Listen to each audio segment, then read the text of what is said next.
Think scaling AI is hard? Think again. With Watson X, you can deploy AI across any environment. Above the clouds, helping pilots navigate flights, and on lots of clouds, helping employees automate tasks. On-prem, so designers can access proprietary data, and on the edge, so remote bank tellers can assist customers. Watson X works anywhere, so you can scale AI everywhere. Learn more at ibm.com/WatsonX. IBM. Let's create. Nurses, are you tired of spending weeks or even months finding the perfect job that matches your specialty with your ideal shift and salary? LinkedIn has improved your job search experience. Search by specialty, the shift you want to work, and the salary you want to make. Go to linkedin.com/nurses and begin searching today. That's linkedin.com/nurses. Note, side effects may include less time finding the perfect job, working a shift that you love with a salary that can take you to St. Thomas, Jamaica, and continuous smiling because of how simple this process was. Want to make a podcast? Spotify's got a platform that lets you make one super easily, distribute it everywhere, and even earn money, all in one place for free. It's called Spotify for Podcasters, and here's how it works. Spotify for Podcasters lets you record and edit your podcasts right from your phone or your computer. So no matter what your setup is like, you can start creating today. Then you can distribute your podcast to Spotify and everywhere else podcasts are heard. Video podcasts are also available on Spotify, and when you want to take conversations with your fans to the next level, Q&As and polls are the best way to get them talking. With Spotify for Podcasters, you can earn money in a variety of ways, including ads and podcast subscriptions. Ever since I discovered Spotify for Podcasters, I feel so supported in the creation and distribution of my show. Spotify for Podcasters hosts masterclasses, office hours, and more to help creators develop and fine-tune their skills. I highly recommend you give it a try. Download the Spotify for Podcasters app or go to spotify.com/podcasters to get started.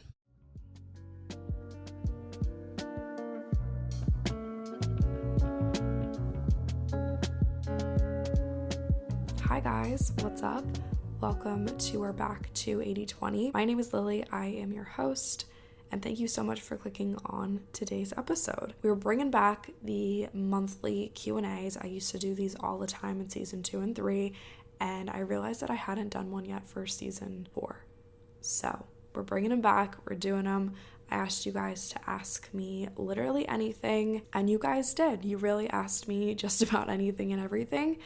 I feel like every time I record these or even post a question sticker on my story, the questions just get like juicier. And I don't know if that's just because people get to know me better through my stories, or if you guys are just getting like more comfortable asking me random stuff. So yeah, ask me anything. That's what this podcast episode is all about. The most exciting thing that happened in my life this week was probably getting a very, very cute bistro set for my balcony. You guys, I am obsessed with how my balcony is coming together. I also posted about it all over Instagram and stuff. I've been having tons of fun on Instagram stories this weekend. I hope I can keep up this good, creative, kind of in the moment content type energy, but I've been having a lot of fun over on Instagram this weekend, so I feel like it comes and goes in waves. So if you guys want to follow me there, my username is LilyRakow, LILYRAKOW. It's always linked in the show notes. So if you follow me there, you've probably seen the bistro set. And I went shopping at HomeSense here in Annapolis for a nightstand. That was my goal going into it. I'm gonna find a nightstand. And I think when you're furniture shopping, my best piece of advice is to have no expectations and be willing to pivot. Especially when you're putting together a house, a condo, an apartment, any room even, you have to go into it with no expectations, because furniture is one of those things that you just kind of stumble across. You know how people say the best relationships are the ones that you find when you're not looking? Same thing goes with furniture. The best pieces of furniture are the ones that you find when you're not looking for that. So I went into this shopping trip looking for a nightstand because currently I am using a shoe organizer as my nightstand. And I really need this shoe organizer to become a shoe organizer because I need it to organize my shoes in my closet. But then I wouldn't have a nightstand. I wouldn't have anywhere to charge my phone at night, and I wouldn't have anywhere to put my notebook and my water glass at night. Honestly, I could probably go without having a nightstand, but it's just one of those things that I feel like I need to have because I enjoy it, right? So I'm using my shoe organizer as my nightstand. Ideally, I would have found a nightstand. I found some cute ones. I just wasn't in love with any of them. And they were kind of lofty price-wise for a nightstand. So I didn't want to spend like $300 on something that I didn't love. But then I was cruising through the outdoor section because I needed a pot for some plants that I got. And I stumbled upon this cute little table and 2 chairs. Was a set. You buy it all together. You don't have to buy the individual pieces. Came as a set. And I was like, oh my goodness, this is adorable. I really lucked out with this condo because we have a pretty big balcony. Before I got this bistro set, all I had was a chair. And so Lexi and I couldn't go out there in the morning and sip our coffee. We couldn't have dinner out there or anything. I also got a little rug to go underneath of it. It's blue and white. You guys can go look at my Instagram stories. I'll probably post like a weekend recap on my feed, like a weekend photo dump, if you guys want to go check that out. But I love how it turned out. I put flowers in a little vase on the table, and it just, I hate to use the word vibe, but the vibes are really incredible. It's just one of those things that is so simple, but made me so happy. And it just made me really feel like this place is becoming home now that I've gotten my little outdoor setup squared away.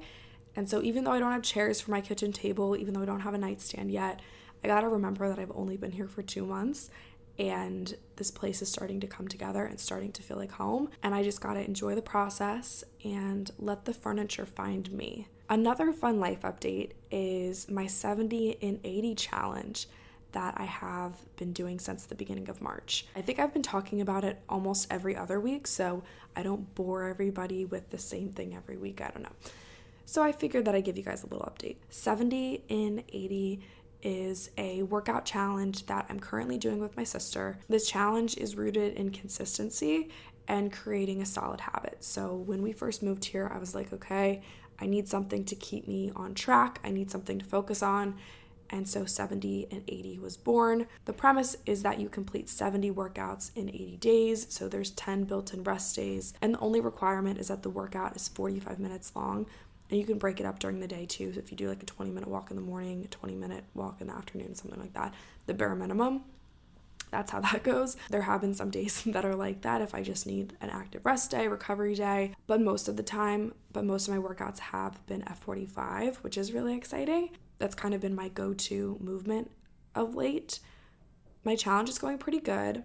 I think I'm at workout 38 today. And I want to say that there's probably almost about a month until the challenge is over. We did have a little hiccup about 2 weeks ago. Lexi and I both were down and out with bronchitis, and I didn't do anything for like 4 days. So that kind of set me back a little bit. But on the bright side, that encouraged me to start walking after work every day to kind of double up on the movement every single day. So recently I've been going to F45 in the morning and then taking a 45-minute walk after work or after dinner, and the weather's been great. Overall, I've really been enjoying this. I'll use the term challenge loosely because it doesn't feel like a challenge. It just feels like I'm building good habits, and it's really fun because it's something that Lexi and I can do together, and we've been holding each other accountable.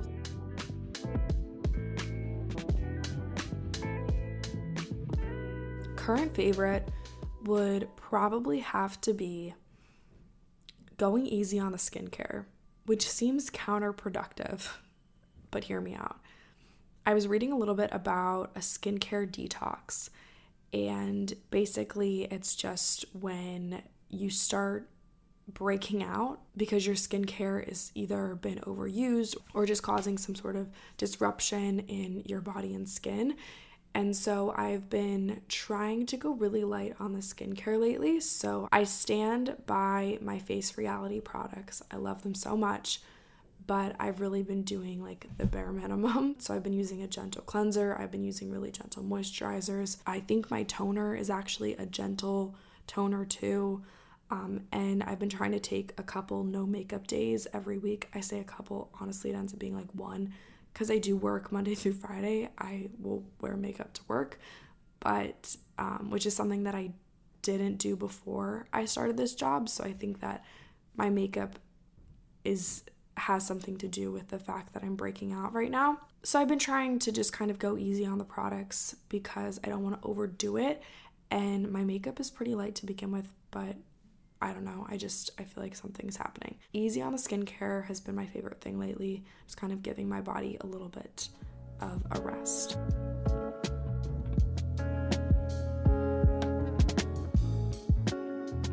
This episode is brought to you by Athletic Greens. I am absolutely obsessed with my Athletic Greens AG1 supplement, and let me tell you why. I started taking it a couple weeks ago. I honestly just wanted to see what all the hype was about, and I wanted a supplement that actually tasted great, was easy to take, so I switched to Athletic Greens AG1.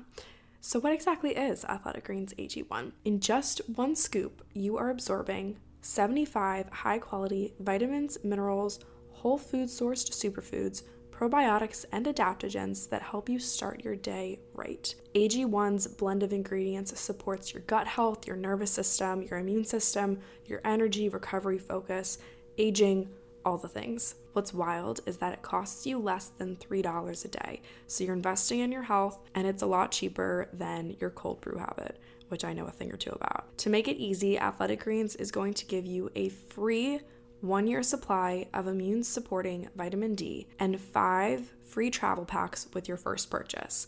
All you have to do is visit athleticgreens.com/8020. Again, that's athleticgreens.com/8020 to take ownership over your health and pick up the ultimate daily nutritional insurance.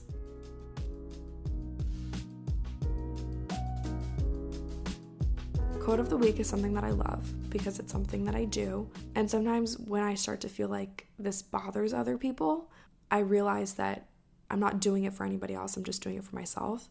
And it makes me feel good and lets me have fun.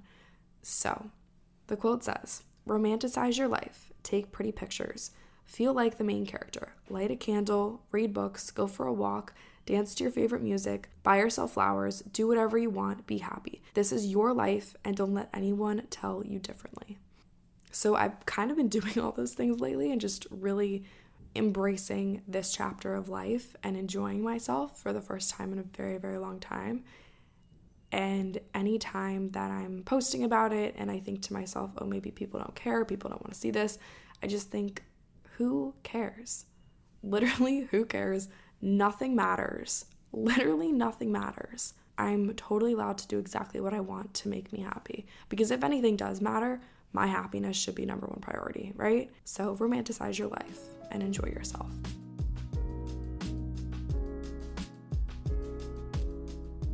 Let's go ahead and get into the Q&A portion of today's episode. You guys asked tons of questions, so I'm sorry if I don't get to them all. If you have a question that you really wanted to be answered, just send me a DM and hopefully I'll see it again and we can put it in next week's episode. Or if you think of a question that you want to ask me, you can always send me a DM and I will screenshot it and then remember to put it in next week's episode. How do I know if an opportunity is for me or if I should say no?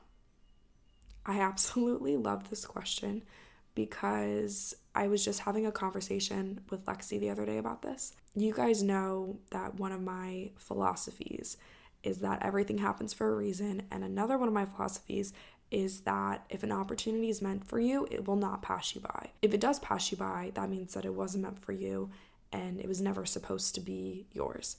I feel like I share a lot of my life online, but honestly, there are so many things that a lot of people do not know. Something that I've never shared is the amount of opportunities that I thought I wanted before I got to where I am now. So I'll take you guys back a little bit just to kind of paint this picture a little bit more clear. Summer of 2020, I decided that I was going to take a gap semester in the fall to figure out where I wanted to transfer to.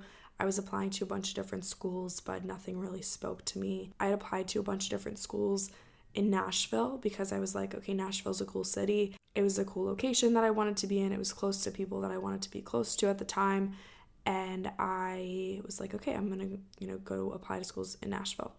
So I applied to a bunch of schools in Nashville. And the whole time I was touring schools there, it felt nice, but everything in my gut was telling me this just isn't right. So I got accepted to those schools that I toured. And then my credits didn't transfer. That was a make or break thing for me because I already had, I guess, 2 years of college under my belt at the time.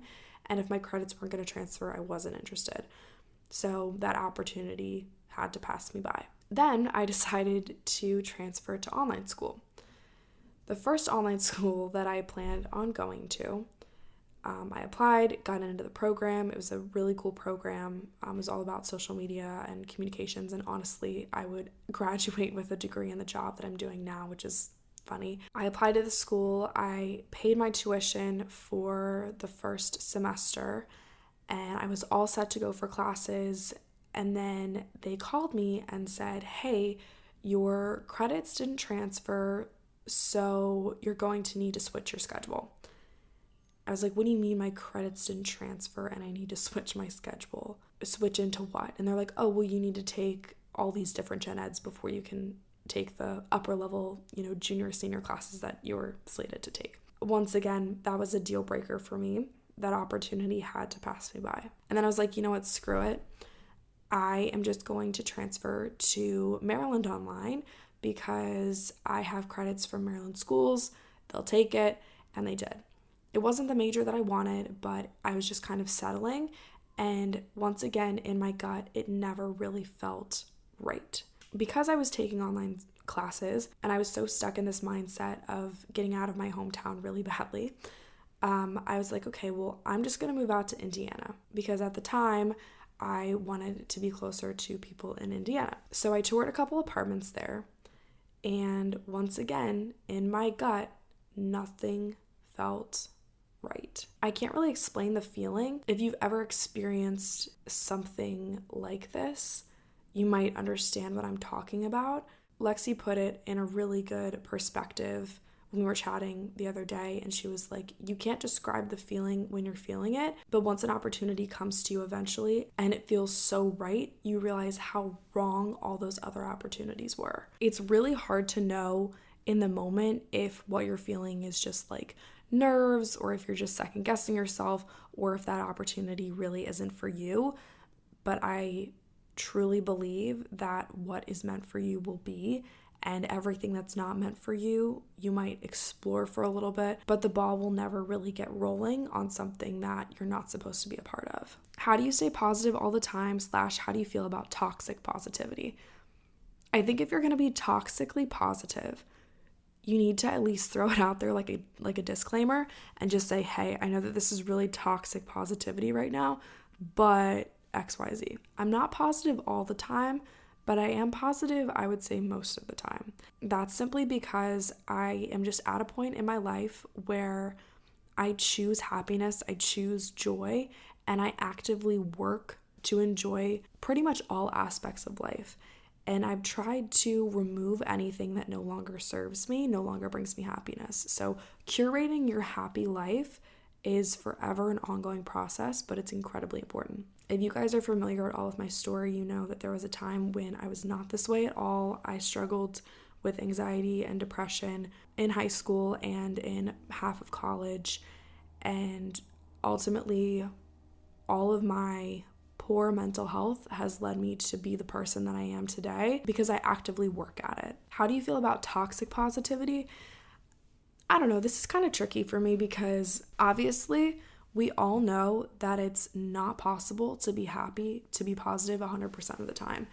And I don't think that I've met anybody who would say that they're happy and positive literally 100% of the time. So I don't know if toxic positivity is just kind of more of a buzzword than anything. I do think that there's a time and place for positivity. If your friend comes to you and says, hey, I have this problem, and they just need to vent and they don't want advice, they don't want to look on the bright side of things, that's more of a communication thing. Lexi and I have been trying really hard with at least each other to say before we, open up and vent or rant or explain our feelings, we just say, hey, I just need to talk. I don't really want advice. You don't need to say anything back. I just need to get this off my chest. And then go, green light, the other person just listens. So maybe that's a good practice that you can bring into your friendships and relationships, is just, hey, do you want me to give you advice or do you just want me to listen? And then there's no potential to bring about toxic positivity because you ask the person what they would like from you in the situation. Tips to get over the Sunday scaries. First off, Sunday scaries honestly kind of sends chills up my spine. I don't really love this word. I think it's more of a buzzword than anything. I guess tips and tricks. Spend time focusing on you on a Saturday or Sunday afternoon.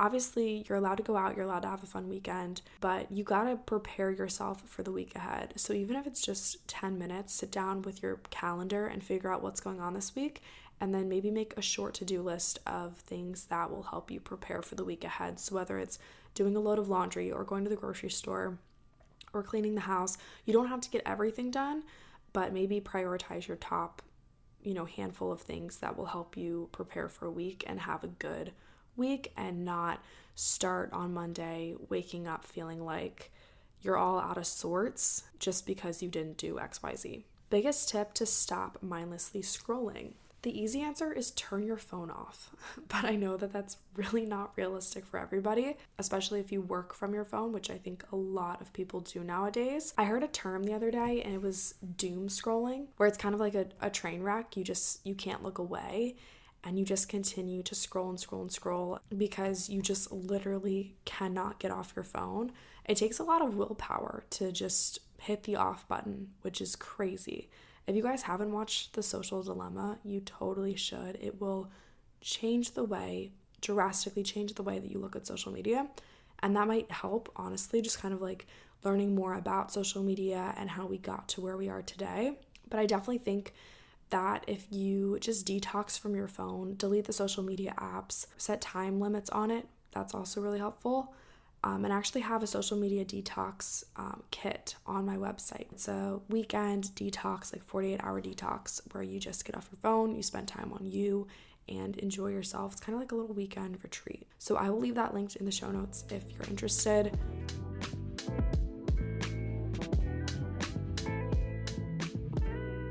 Next question. How are you adjusting to your 9-to-5 after being self-employed / a student? Great question. I don't think a lot of people believe me when I say that I love my 9-to-5 job and I love the routine of it all. I guess we'll use the term routine loosely because I have a hot take about routines that maybe we'll talk about in, I don't know, maybe later in this episode. Maybe I'll make a completely different episode that's my hot take about routines, because I love a good routine, don't get me wrong, but the reason why a lot of people aren't fulfilled in their life is because of their routine. So yes, I know that that's a hot take, but we can dive so much deeper into that in a different episode. But I love the consistency of it all, and I love the fact that I've been able to really fine-tune my habits because of my 9-to-5. I know for a fact that I'm going to work at 9, and I know for a fact that I'm going to be done around 5. And I love it. I think before there wasn't a lot of structure in my life, and especially as an online student, life is so unstructured. Like, yeah, I have due dates, but that's really the only thing holding me accountable. I didn't go to a physical class. I never met with a professor on a Zoom call or anything. Class was basically the professor sends you the PowerPoint and you teach yourself. That was my college for about a year, and it was very unfulfilling. And then when I was on a college campus, there was little to no routine, because that's just how college / being a student on a campus works. Like, you go to class, but then other than that, you're completely, I guess we'll call it unsupervised. I guess just being an adult in general, you're unsupervised. But at least with the 9-to-5, I have a routine and I genuinely am enjoying it. If we're comparing the adjustment between high school to college versus college to my 9-to-5, I would say high school to college is a lot harder than my adjustment from college to a 9-to-5. Kind of piggybacking off of that last question, hot take, I feel like post-grad / mid-20s is hard and no one talks about it. Thoughts on this? I would totally agree that it's hard, but I think that for me personally, and this is just my experience, obviously I speak to my experiences, I am so much happier now in the role that I'm in this chapter of life that I'm in, than I was my previous one. And so that definitely helps, because I wasn't sad about moving on. I know graduating college is a sad time for a lot of people because they loved college. I unfortunately didn't really have the best college experience, and so I was beyond excited to get to move into this next chapter. So that's been a really big blessing for me because it's only made the adjustment easier. But there's definitely bits and pieces that are really tricky. Like just the other day, I realized that I still haven't found a doctor up here. I still haven't found a dentist up here. I need to get my oil changed, and that's just something that I'm gonna have to do. I can't just like have my dad take my car to the Jiffy Lube. I'm gonna have to do that myself. I really need a new wiper blade for the back windshield of my car. I haven't done that yet. I probably needed it like 2 months ago. Haven't done it. For some reason, the house is always dirty. I turn around and there's dishes in the sink, and I'm like, who's creating these dishes? And it turns out it's me. So I definitely think that little things like that, where maybe like your parents helped you out with before, or you just had, I don't know, like in college you have more flexibility to go get an oil change when they're actually open. I think the checklist of adult related tasks that I have to do is kind of daunting. In this hot take, she didn't mention friends, but I would definitely say that making friends in a new place in your mid-20s is a little tricky, because I think that a lot of people can be in a lot of different places in their 20s, and so I'm definitely still adjusting to finding my people here. But I will say that my best piece of advice, and I talked about this in my moving to a new city episode, is that friendships don't just come to you, they're made. So you have to go out there and participate in activities and actively make friends. And so doing things like joining a gym, or maybe finding a church that you like to go to, or going to a coffee shop, or becoming a regular somewhere can help you to kind of get settled into different groups of people and meet new people and kind of make the adjustment a little bit easier. Update on yoga teacher training. Great question. I don't think that I've chatted about this on the pod, but February yoga teacher training weekend was really, really tough for me. For those of you who don't know, I participated in a 200-hour yoga teacher training program. It was a 6-month program, and it was 1 weekend a month for 3 days. So it was a Friday, Saturday, Sunday. And the February weekend was really, really tough for me. Friday of that weekend, we had a family emergency, so Lexi and I ended up not going to the training that day. Saturday, I went, but I mentally was not present. I think I cried the entire time, because Sunday was the day that I packed up my car and moved to Annapolis. So it was a very rocky weekend, to say the least. March rolls around, and the Thursday before Lexi and I are supposed to pack up and head back to Ocean City for the weekend for the training, I had a total, we'll just call it what it is, mental breakdown. And it was a month after I moved. And to be totally candid with you guys, breaking news, if you haven't figured it out yet, I was going through a breakup, which I don't think is necessary to unpack in the slightest. But just for those of you like wondering and asking, please stop asking.